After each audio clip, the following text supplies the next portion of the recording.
அருமையான சகோதரா சகோதரி, இன்று கனடாவின் நிலை இதுதான். இன்றைக்கு டெம்பரேச்சர் -24, ஓயாமல் பனி கொட்டி கொண்டிருக்கிறது. வீட்டை விட்டு வெளியில் போக முடியாதபடிக்கு முழங்காலுக்கு மேற்பட்ட அளவிலே ஸ்னோவிலே இன்று கனடாவால் மக்கள் வாழ்ந்து கொண்டிருக்கிறார்கள். ஒரு விசை வேதம் இந்த ஸ்னோவை பற்றி, பனியை பற்றி கர்த்தர் என்ன சொல்லுகிறார் என்று பார்ப்போமா? பாருங்கள், யோபு 37:6 இப்படியாக சொல்கிறது,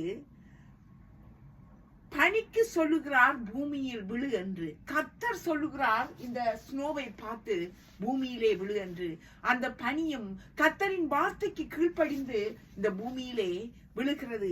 ஆனாலும் பாருங்கள், பனியை மயிர் போல் தருகிறார். அவருடைய குளிரை யார் தாங்குவார்கள்? இன்றைக்கு -24 கனடாவால் மக்கள் வாழ்ந்து கொண்டிருக்கிறார்கள். ஆனாலும் அப்படியான அந்த குளிர் கூட கர்த்தர் அவர்களை பாதுகாக்கிறார்.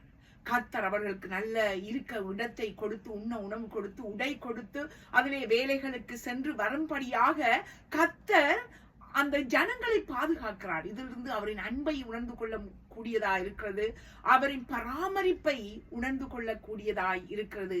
பிரியமான சகோதரா சகோதரி, பாருங்கள், அவர் இதிலிருந்து நாங்கள் என்னத்தை உணர்ந்து கொள்ளலாம்? அவர் சர்வ வல்லமை உள்ள தேவன்.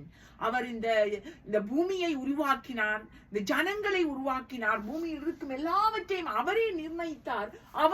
அவரே நாட்களை உருவாக்கினார், நாட்களை நிர்ணயித்தார், அதிலே ஜனங்களை வாழ வழி நடத்துகிறார்.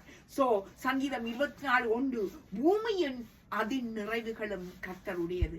எதுவாக இருந்தாலும், சூழ்நிலைகள் எதுவாக இருந்தாலும், கர்த்தர் என்னையும் உங்களையும் பாதுகாக்க அவர் போதுமானவராயிருக்கிறார். பாருங்கள், பனி கொட்டி கொண்டே இருக்கிறது 24 மணித்தியாலங்களாக.